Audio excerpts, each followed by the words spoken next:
On the road with Wax, listening to Wax's podcast, talking mad shit about uninteresting facts. I just can't wait to get on the road with Wax and listen to his podcast on Wednesdays, even though today's Thursday and I didn't put a podcast out yesterday. Let me tell you something, y'all. I'm not perfect.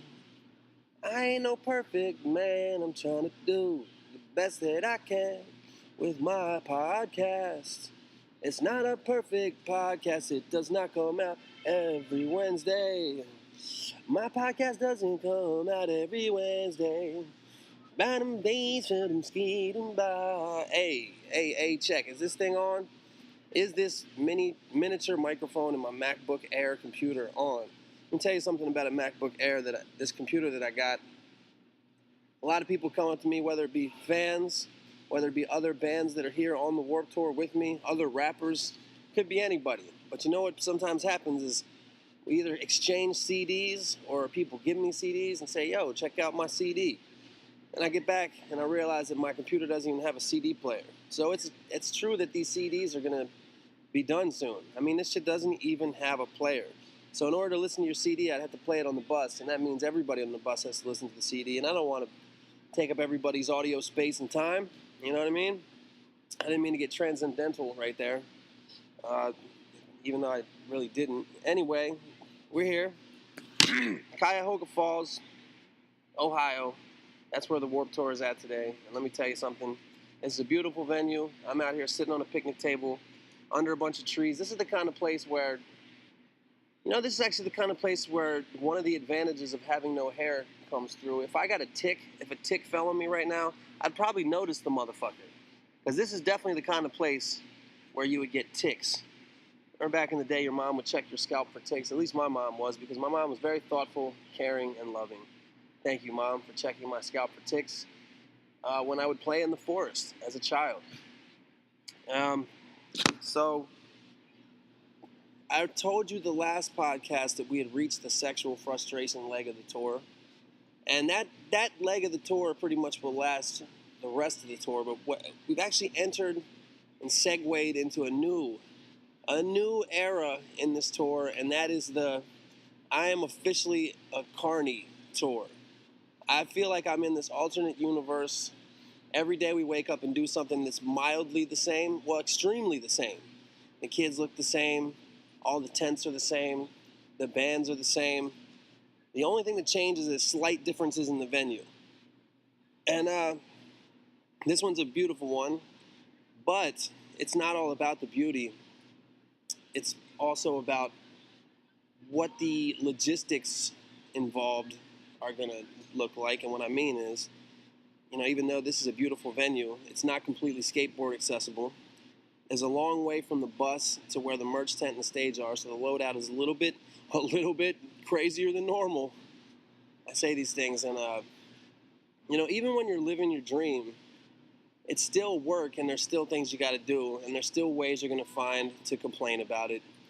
And I often catch myself complaining about what I'm doing. I got, I'm carrying things, carting things around, but I shouldn't be, because this is very easy work.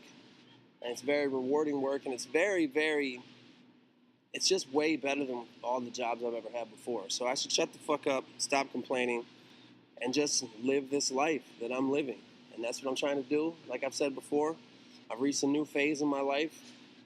This phase is the phase where I'm just trying to enjoy it, I'm in the officially a carny segment of the tour, but I'm in the smell the roses leg of my life. So just trying to smell the roses as I pass by them. As I pass by them on the bicycle, which is on the axis of time. That bicycle being my life and where it takes me. And the road being time. And the roses that I pass are the events that occur over time. And I'm trying to stick my nose off the side of my bicycle and smell those roses as they pass. So instead of worrying about all this bullshit, I'm just going to have a good time. And that's what I've been doing. We're more than halfway through the tour.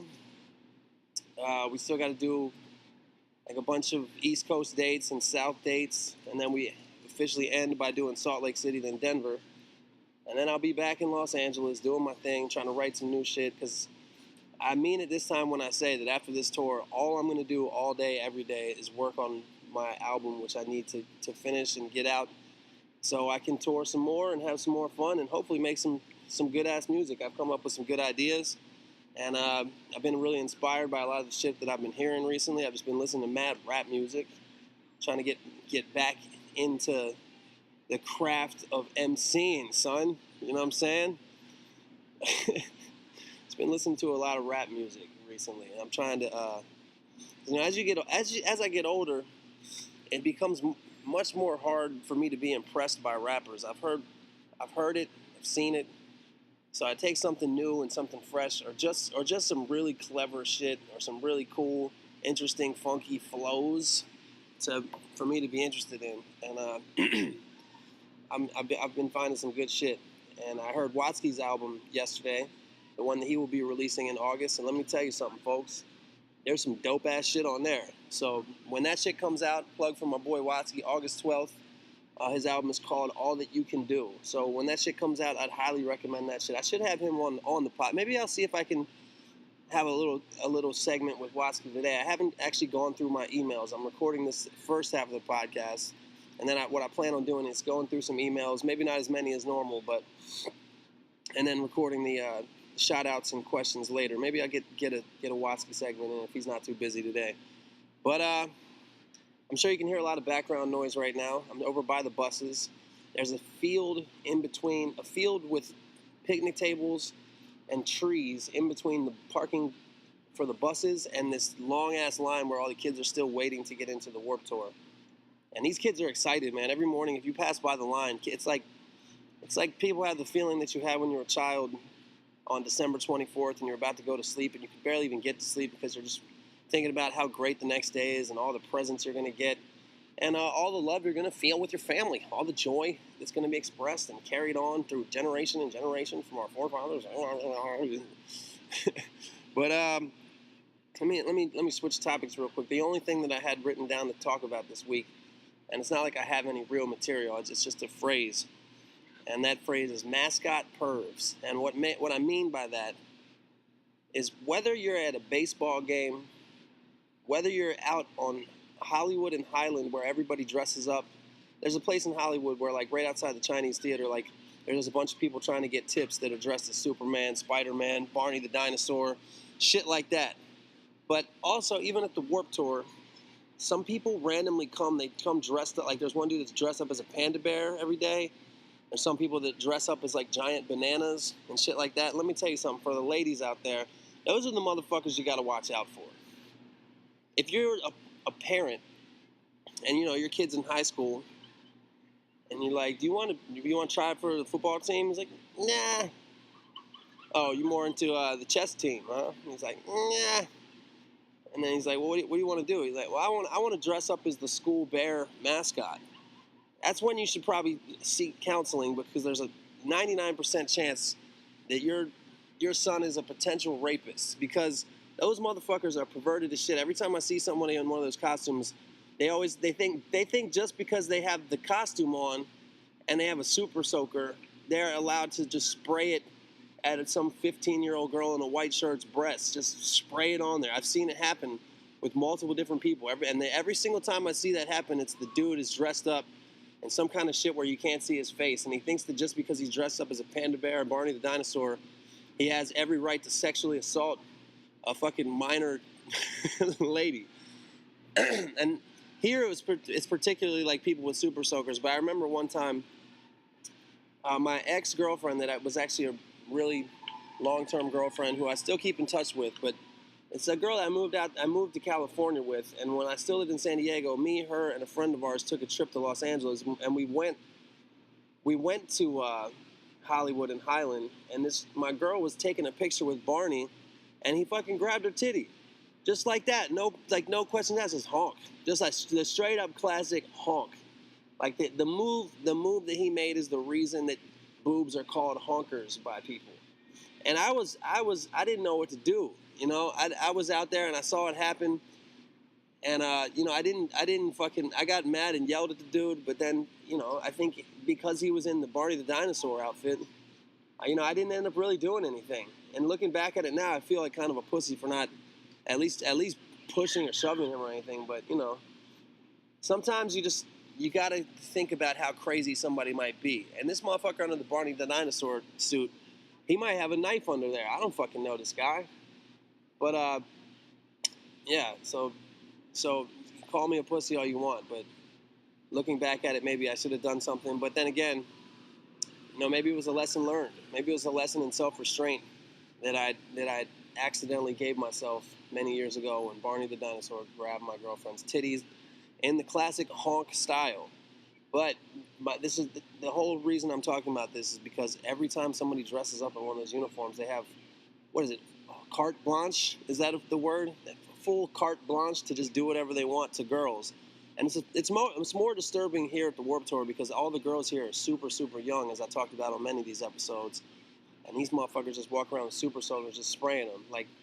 And sometimes they don't look happy to be sprayed, But in the defense of especially the Panda Bear guy that I was looking at yesterday, he will go up to girls from the behind and starts just fucking soaking these bitches with the super soaker. And they turn around mad as shit, and then they see that it's just a panda bear. It's not a human under there. It's just a fucking panda bear. So maybe it's because they're young and naive, but it actually works. Like when they turn around, they see the panda bear, they can't help but smile. And who knows? Maybe that panda bear got laid. Maybe the panda bear is underage himself, so it wouldn't be statutory rape. I don't know. Or maybe he was an actual panda bear and not a man in a suit, and I just wasn't looking good enough, well enough, or whatever the fuck. And I think panda bears actually grow to be pretty old, so maybe he was like a senior citizen actually, and he was just fucking around. And back in his day, laws were different. That was back when you just be like, his fucking broad, make me a sandwich, and he still thinks it's like that, But it's not the 1940s anymore, Mr. Panda. It's 2014, and you can't just go around with your super soaker spraying little girls' titties and thinking you can just get away with it. You can't do that. But that, I'm just picturing this it's like 1940s. Back in the day when like the office, like the workplace environment, there wasn't any fucking training for like anti-sexual harassment. If anything, it was the opposite. You just hire your secretary based on looks. And just fucking call her sweet tits and honey rump or whatever the fuck they would call them. That's how I like to think it went. But yeah, maybe the panda bear grew up in that era because I think they do grow to be old. Although that could be totally wrong. Maybe I'm confusing a panda bear with a Galapagos tortoise because they look so similar. Well, I have nothing else written down to talk about. So why don't I just ramble off the top of the dome, sitting here at the Warped Tour, just saw an insect fly by, and yeah, everything's going well. We got our shit running like a well-oiled machine. I'm actually starting to meet some other people. I mean, I've been meeting other people in other bands, but last night I actually was the first time that I met the dudes from this band Lion Eyes, and they do kind of like a classic rock type of vibe, kind of like riff rock, like Sabbath. Like a modernized Sabbath, and they just got like a big Hammond organ, and he's got an SG with a wah pedal, distorted guitar. So we figured we could make a track, and we started to work on something last night. And it sounds pretty cool. I'm gonna have EOM try to chop up some of the shit we did, add some hippity hoppity drums on it, and go from there. But yeah, so far it's pretty cool. Trying to work on some more music while I'm on this tour, while I get the chance, Now I'm seeing this, oh shit, this guy's about to fucking eat shit on this bike. Oh, no, he's good. He made it through successfully, folks. I know you were sitting up in your seat, waiting for a crash, waiting for some kind of movie sound effect with just a bunch of glass breaking, pigeons squawking. But alas, he avoided that pothole like a champ. Damn, man, what else can I talk about on this tour? I wish there's nothing crazy, no fights. Everybody in the bus is getting along pretty well.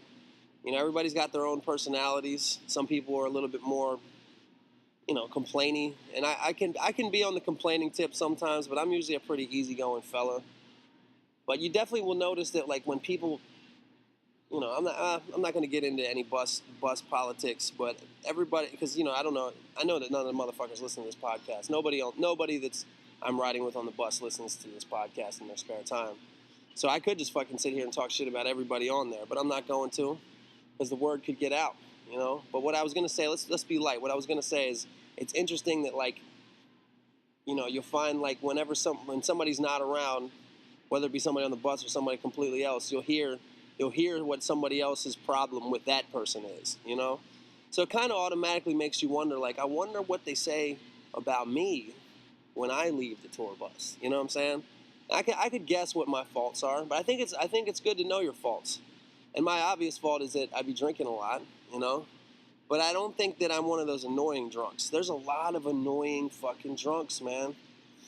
And the unfortunate thing, and maybe this is partially my fault because a lot of my songs are about drinking. So of course I have a lot of drunk ass fans, and I have no problem with drunk ass fans, especially when we do club shows and things like that.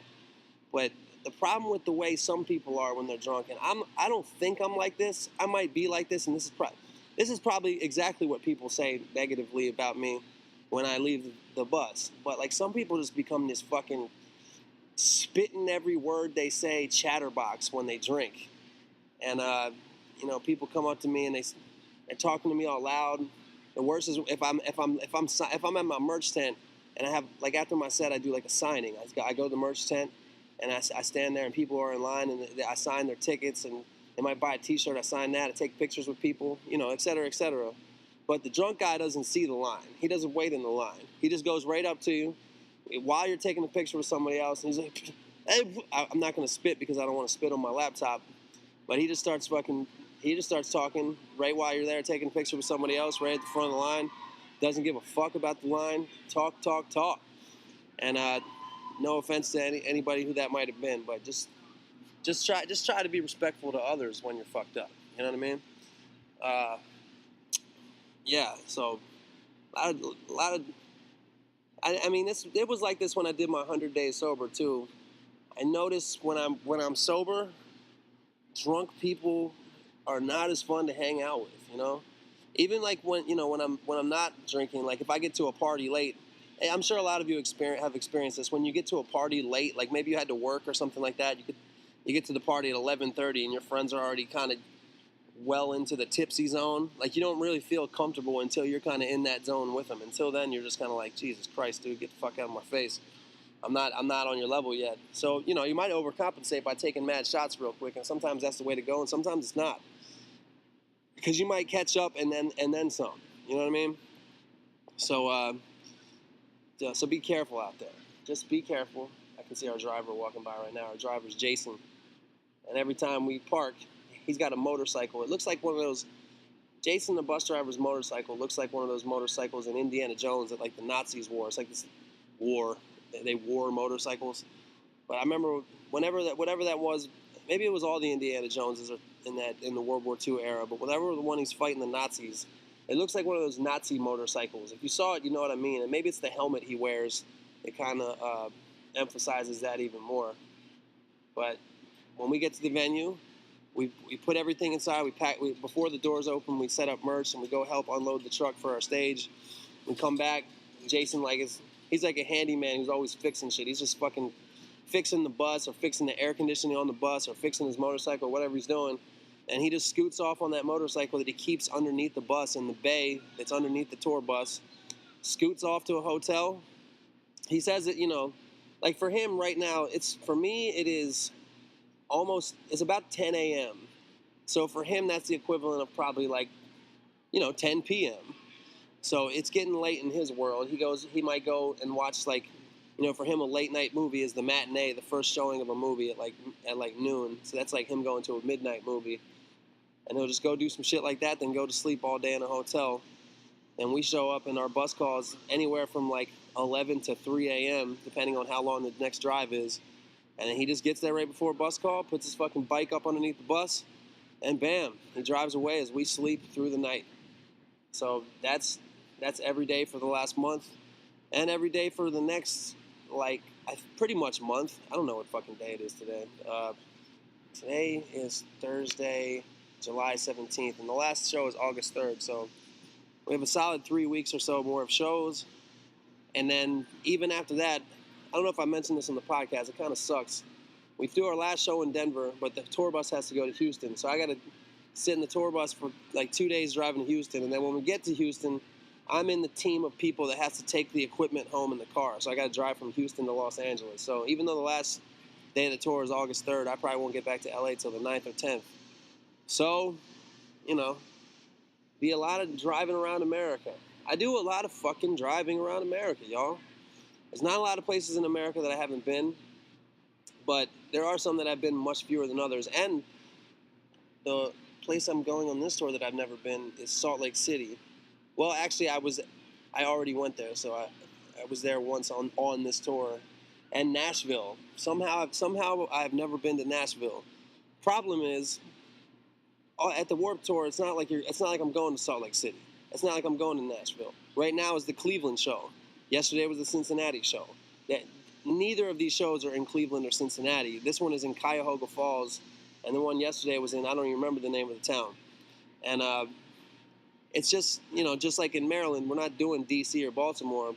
We're doing Columbia, Maryland, Meriwether Post. So all these places are just like whatever the nearby amphitheater is, where you can have bands play in the parking lot and then some other bands play in the amphitheater. It's all the same shit, man. It just reinforces the Groundhog Day vibe of doing it the same every day. So, yeah, there's no real difference in place. The only difference to me is in Maryland, I'll have people that I know from back in the day, as I did in L.A., and then, like, today is the bass player Kurt's hometown show. So it's kind of like if it's your hometown, you kind of get to use up the guest list for your own people. And interesting tidbit to point out. Tomorrow is the Detroit show, and I have a couple friends in Detroit that are actually coming to the show. And it's a late bus call tomorrow, and there's a barbecue that EOM is DJing at. So tomorrow should be actually super fun. But the rumor is that I don't believe this is going to happen. I don't see this happening at all. But according to Kristen, the merch girl who's riding on our bus, Eminem is supposed to come out and do a set at the Detroit Warped Tour. Eminem. Now, we did have at the Ventura show in California, there was a special set. It's the only time this has happened on this tour where there was some special guest shit. Linkin Park played. I didn't see the set. I honestly don't really give a shit about Linkin Park. When I was younger, I kind of hated on them because I didn't think the rapper was that tight, and I was probably just jealous that he was doing rap for a living when I didn't think he was that tight. I tended to hate on like rappers and bands like him and Fred Durst because, I mean, Fred Durst for obvious reasons. His raps were whack. But I can't, like, if you see I remember seeing them live, Limp Bizkit live on MTV, and like you can't deny that they can perform like a motherfucker, and they obviously wrote mad hits and all that shit. But at the time, I was only fucking with like Common and Kweli and fucking just underground rap, all the lyricist lounge shit. So when I heard Fred Durst and I was making my own shit too, and I'm saying, trying to fucking get extra lyrical with my craft and my syllables and metaphors, similes, you know what I'm saying? So I wasn't feeling those dudes. So I just never really got into Linkin Park anyway. But it's one thing to have Linkin Park come out and play the Warped Tour in California, but Eminem is one of the most fucking famous people in the world, and he does not need to play the Warped Tour. And I don't really see what it would really do for him to play the Warped Tour. But maybe it could be just like saying thanks or whatever, because if you don't know, like when he first came out, he actually did the Warped Tour. Kevin Lyman, the dude who runs the Warped Tour, he loves the fact that a lot of these like big acts started on the Warped Tour. It's not like the Warped Tour broke Eminem and Katy Perry, but it is a fact that both of them did the Warped Tour like right before they blew up. So maybe he's just gonna come out and fucking give back or whatever you want to call it. Who knows? If that happens, I hope he doesn't do it. That'd be funny as shit if that does happen and his set. Oh shit! See, there was a tick right there. Right on my fucking knuckle. But if Eminem does come out, I guarantee what's going to happen is he's going to do a half an hour set. And whatever time his set starts at is going to be the exact time my fucking set starts at. So that means not only will I not get to catch his set, I'll be fucking, my crowd will be quite barren. That would take real dedication, a real dedicated fan to be like, you know what, fuck this special guest appearance by one of the world's most famous human beings. I'm going to fucking go watch Wax play it, sing a song about bicycles. So that would take real dedication if somebody was going to do that. I couldn't blame anybody if they fucking gave up my set for that. But you know what I got to say? according to Kristen, she said it's 99% confirmed. I don't know what the fuck kind of information she gets, but she probably just heard somebody say that shit. But I don't believe it. I'll report back to you next week on whether or not that happened. I probably forget to even talk about it next week, honestly. It's like I'm going to write this down and think about what I'm going to say next week. But I don't know, fucking check on Twitter. I don't know, see if you probably look up Eminem Warped Tour and find out if he came out. But we'll see what happens. But I am excited about tomorrow's barbecue with the almighty EOM DJing. I'm actually supposed to do a couple acoustic songs at that barbecue. We'll see how that goes. I wouldn't really want to listen to acoustic songs at a barbecue. I'd be more interested in just getting down to some DJ shit. That being said, I'm going to do that shit. How about instead of me rambling on a la Led Zeppelin, I will go answer some emails and get back at you with questions and shout-outs.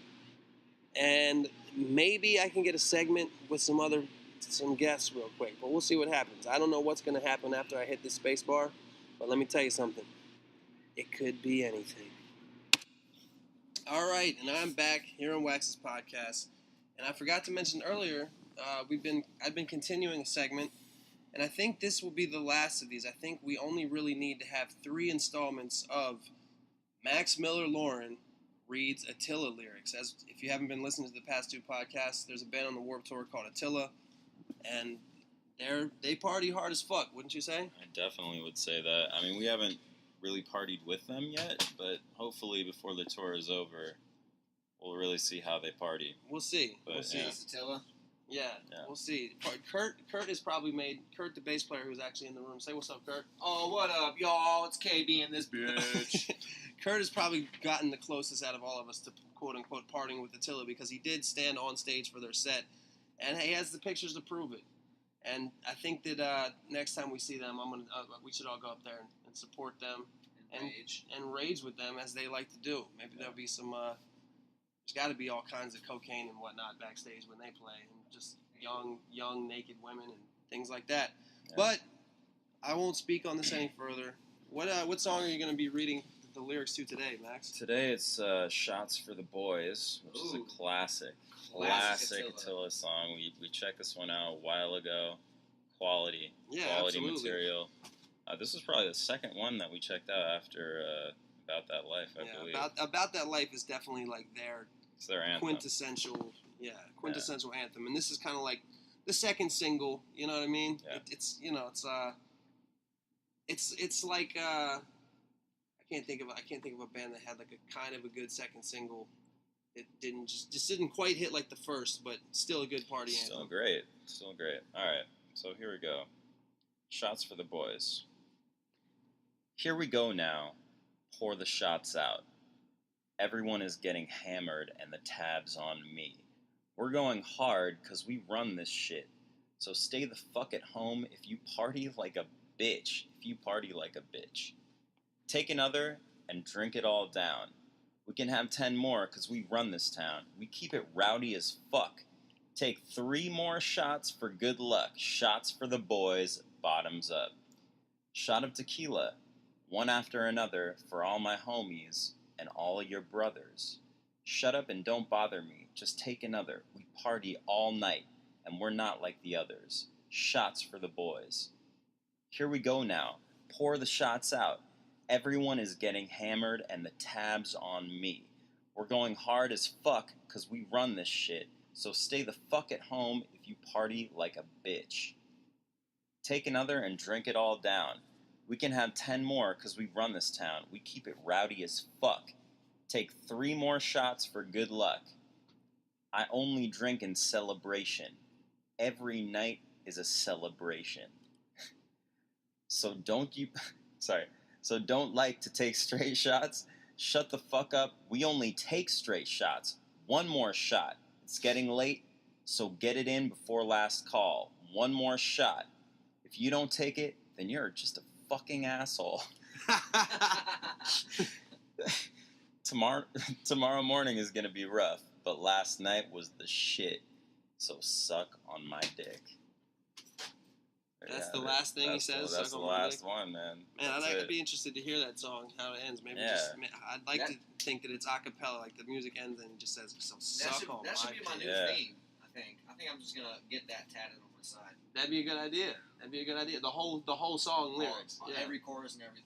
I think. What if you just got the whole album, just tattooed all the lyrics like on your body, like you were the fucking liner notes. I think it would be tight. I mean, a great choice. That Warped Tour is actually a really good place to see both good and really bad tattoos. Mostly bad. Is there a worse tattoo that you've seen? A worst one? One that you're like, oh my god, for real? I've seen some Attila tattoos. I will say there definitely are Attila tattoos. I've seen. I think I saw a K Flay tattoo. Interesting. I don't know particular ones, but I've definitely seen some ones. Like I saw one that was a gun, and it was just really like badly drawn. Like a little kid drew like a revolver, and it was like a big fucking gun tattoo, and it just looked like some shitty jail shit. Maybe it was a jail tattoo or something. I don't know. Or just their friend that first started making tattoos. You know, like when your friend's a rapper and he shows you his first demo tape, and you're like, I mean, maybe you have potential, but like you're not there yet. The problem with tattoo artists is like their demo tapes on your body permanently. You know, they haven't got to the point where they can make an album yet. Yeah. But you know, once they get to the album stage, they're gonna, doesn't matter. Like we cannot listen to the demo anymore. But you know, there's an analogy. You know, I hear you. All right, cool. Well, I'll be back with some shout-outs and questions. All right. I am back. I was going to see if I could get Watsky to do this segment with me, but that fool is asleep. Watsky is asleep currently. I was going to see if EOM would do the segment with me, but I don't know where he's at. So I'm just going to go ahead and do these shout-outs and questions real quick. I got shout-outs to Kareem M., Nathan C., Harry from NYC, Ryan from Dublin, Miracle, that's with a KLE at the end, dope-ass rapper, just check him out, Rachel in the UK, Roland from Ohio, Moises R., Danny S. from Sheffield, TJL, Ryan T., Danny B. from the UK, Cordless, Joanna in Dublin, what's up, girl? Yeah. Daniel in Huntingtown, Maryland, Ryota from the UK, Will K., a.k.a. Maze, Dre from Jersey, Ben Toons, Rico S., and of course, Geoff. I'm out here in the picnic table area again. The Warped Tour has officially started. You might hear some type of pop punk in the background. It's pretty loud out here. But I think this should still suffice for Wax's podcast. Let's go into the first question. This is from Lance in Australia. And he really wants to bring up the issue of Iggy Azalea. Heaps of peeps are angry at her success because of her dishonesty as an artist portraying herself as an American. I think people are bothered more so because people don't feel like being lied to by people they look up to and shit. And the fact it's like she is playing the system and winning as far as the pop industry goes. The argument here with Aussies using an American accent to get their break is accentuation. Apparently the American accent is more flexible to flow with when it comes to bending a word accent-wise just to make it rhyme. Also, obviously, the lowest common denominator are used to the American voice, and society as a whole can't handle big changes. Well, let's talk about that for a little bit. First of all, I would actually say that you can use the Australian accent to make shit rhyme, too. I remember watching a battle between Disaster and a rapper from over there, and the guy said, "Oh, Disaster, it rhymes with Bin Laden." That was a terrible accent, and I thought that was a shitty rhyme to say that Disaster rhymes with Bin Laden. But he was kind of able to twist the Australian accent into making those two things kind of rhyme better than they would be if just said in a regular American accent. So that does go both ways as far as accentuation. But yeah, as far as Iggy Azalea, I'm not mad at Iggy Azalea. I don't have any personal problems with Iggy Azalea. My manager is friends with her and says she's a really nice person. And I've been in Los Angeles for 7 years, and ever since for 5 of them maybe, I've been kind of doing music professionally. And I think for about 4 of them, I've known my manager. And since I've known my manager, I've known about Iggy Azalea because she's always working and grinding, and she's been working for a long time to try to do what she's doing. So I respect people that work hard, and that's cool. But when it comes to the whole, like, uh, her rapping thing, like it's a big turn off to me. Uh, when she's trying to sound like the Brat. That's to me when she raps, she sounds like she's trying to do her accent like the Brat. And if you're an Australian person and you're in an interview and you're talking like an Australian person, and all of a sudden when they tell you to rap, you sound like a black chick from Atlanta. To me, it sounds like you're doing an impersonation, because you are doing an impersonation. And everybody changes the way they talk when they sing or when they rap a little bit at least. But to take it that far, I mean, it'd be like me rhyming like in an Australian accent, and it just seems ridiculous to me. And to be honest with you, it seems kind of racist to me. But I kind of get, when I listen to it, knowing that she's doing an impression like that, I kind of get, I don't know, it's just cringeworthy to me. I'm not saying she doesn't make good catchy pop songs. I'm not saying she doesn't look good or whatever. But even though that's not really my type of chick, the big tall chicks like that aren't my type of chick. But they are my manager's type of chick. My manager thinks she's fine as hell. He likes those like volleyball playing types with the long legs. But yeah, I'll be honest with you. My opinion on that is I don't like listening to her rap. It makes me cringe. I hate the fact that she uses a different accent like that. I think it's super whack, and I think it's kind of offensive, to be honest with you. Whoa, damn, another tick. I've avoided 2, so that means I probably have 10 that are burrowing into my skin right now, laying tick eggs. So hopefully I won't get any kind of disease. All right, this one's from Hassan K, a.k.a. Saddam Insane, over there in the UK. What up, Mike? Thanks for answering my email last week, and it was great to hear the Scrub Life song as well. If there's a download link for that song, that would be dope. Also, a question for the podcast. I do not have a download link to that song. I have recently in the past 6 months started to make beats. Music has always been a part of me, and thought it was about time I attempt to make some of my own god-awful shit without any musical experience at all, LOL. This may be a question E would be best suited to answer, but I have a dilemma. In my feeble attempts to produce, as such, I have found that I can start but cannot finish a song. It may be due to lack of experience, but every time I start a project, I just can't gather all the elements to somewhat, quote, finish, unquote, a beat.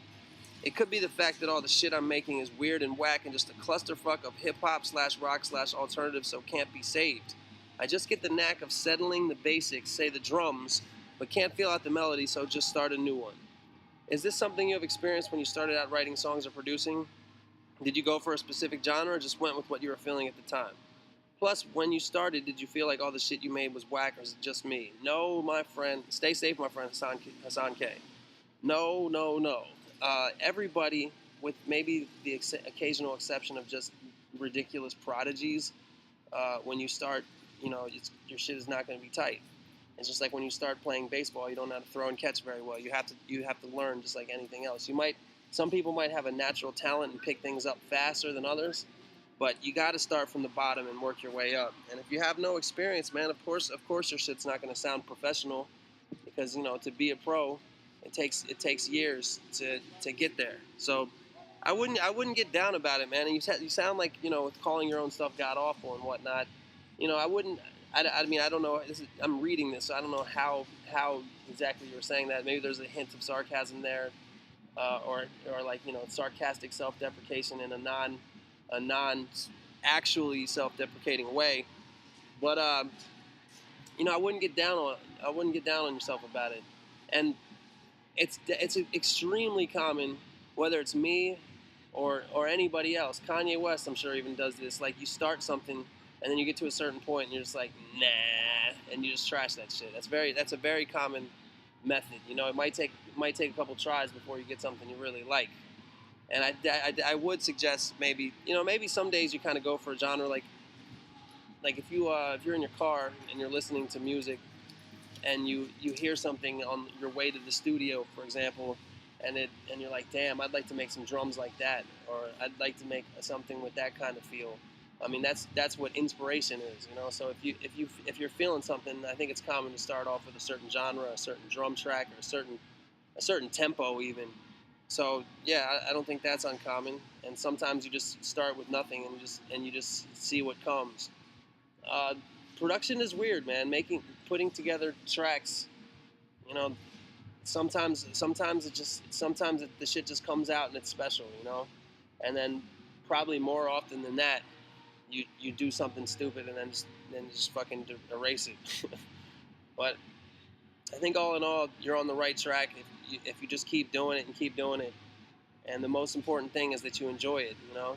Don't force it if you don't like it, you know. It's like when I was a kid, I discovered I didn't like baseball, you know. So instead of forcing myself to play baseball, I just stopped playing. And I didn't have any dad that would.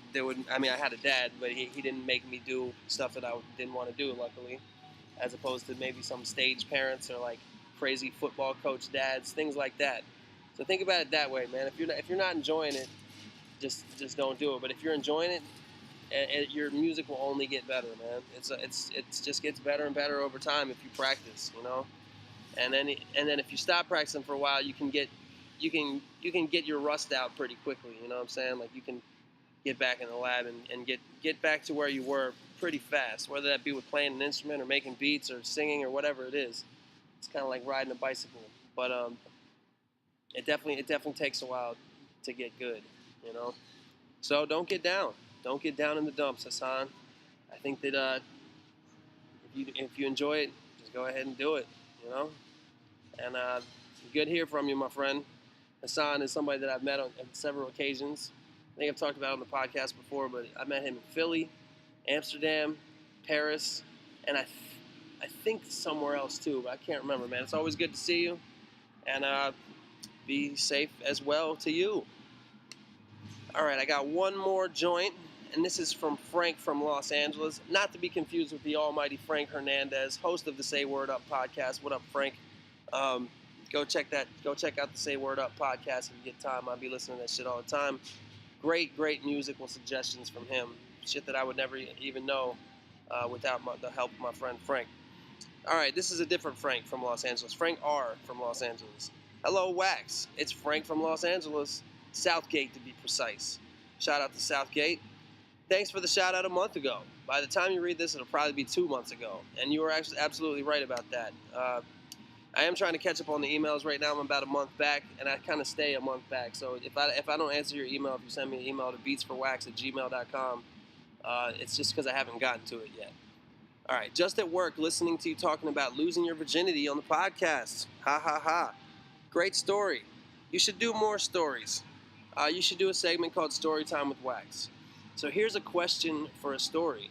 What was the biggest fan moment you've had of being a fan to someone and meeting them, and when you met a fan that was excited to meet you?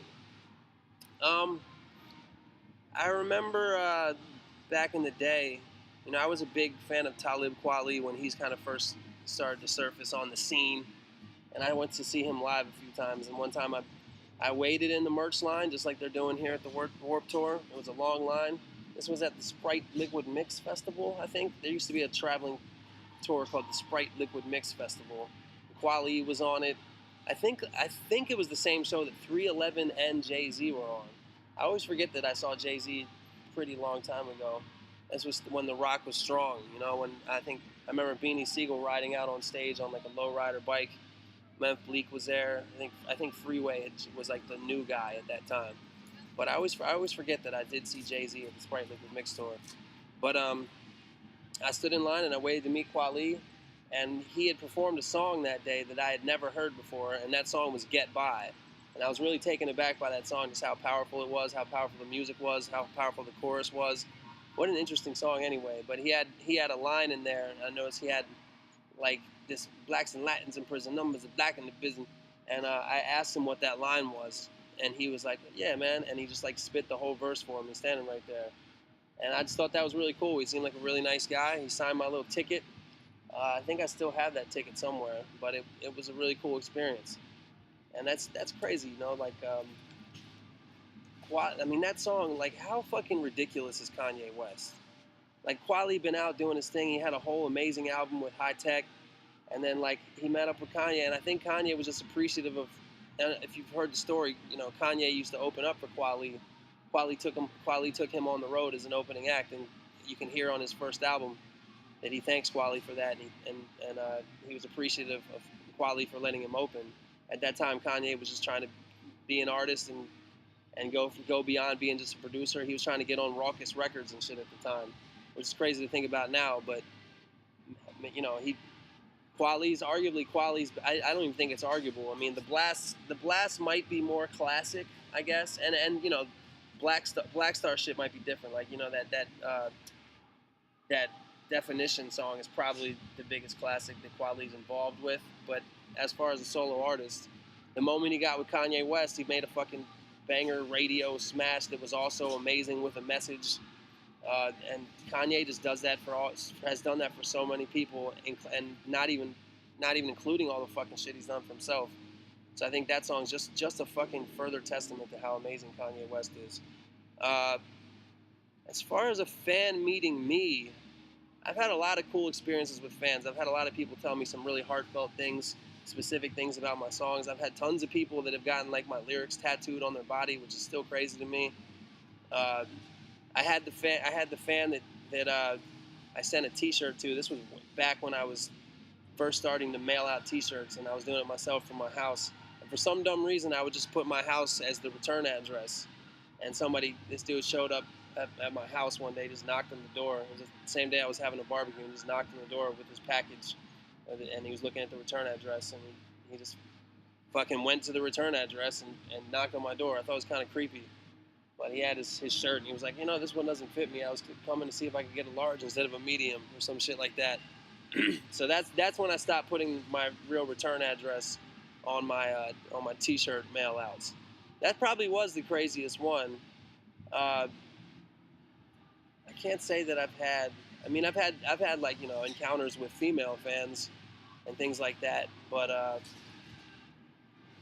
don't know. I can't think of one in particular. There probably is one, but I just can't think of it right now. But the craziest thing is when you meet somebody, you don't realize how much your shit affects people sometimes. I mean, I was heavily affected, especially when I was younger, by certain songs and certain albums and things like that. And I think you when you meet somebody that's really been affected by it, and some people they tremble when they meet you. They're nervous to meet you, and it's pretty moving. It's pretty crazy, and you got to appreciate it. It's easy I think to forget about it. When it comes commonplace to have fans, you forget how amazing it is to even have one. So it's pretty crazy, man. But yeah. Those are all the questions I had today. I was going through a bunch of them. Most people were just saying what's up in the emails that I read today, so I didn't have too many questions.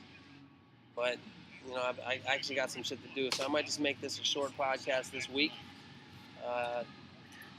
Don't really have much else to talk about. I got a bunch of metal bands walking by me right now. A lot of people look the same on this tour, so it's hard to remember people's names. There's a lot of trends going on right now. The metal bands all usually have a big beard, obviously tatted up, and the haircut now.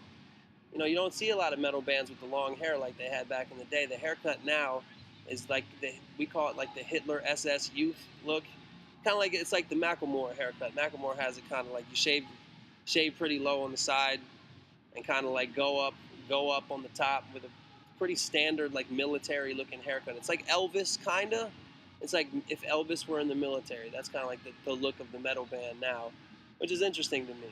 And I'm trying to catch some more of the acts because I do enjoy metal music, but it's tough with the vocals, man. I appreciate the intricacy and the musicianship, and what I like about metal music is that straight up like virtuosity is appreciated. Like whether you're a drummer or a guitar player, like it's like a lot of shit is mathematical, a lot of shit is super fast, and virtuosity and tightness and cleanness is heavily appreciated in that genre of music, And somebody calling me and shit. I don't know. That's like a European number and shit. Let me stop this for a second. All right. Well, I had to stop for a phone call. I don't remember what the fuck I was talking about, but business first. Business first over here at Wax's Podcast.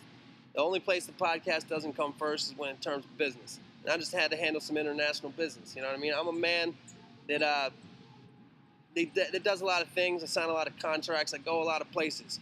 I often have to handle certain situations when somebody's gonna act up. You know what I mean? I gotta send the goons out. I got legal goons. I got accounting goons. I got publishing goons. I got music goons. I got physical goons that will beat up your legal goons. I don't have any of that shit really. But I was trying to be sarcastic, trying to do something funny. Sometimes when you're trying to say funny things, it doesn't come out as good as you want it to. But I will say that I was handling some international business, like the player that I am, and actually, I say that as if it was good, but it's bad. I got some kind of legal disputes going on. I'm not good at business, man. Not because I'm dishonest. And I'm like this with in a lot of aspects of my life. It's not that I'm dishonest. It's just that I'm a mixture of lazy and irresponsible. I just don't pay attention to things until it gets too late. I forget that I signed something, and then I'll do something that goes against what I signed, and I don't even know what happened. You know what I mean? So it's a very minor incident, but I'm going to try to get it cleared up now. So to all you listening to the On the Road podcast, be safe out there.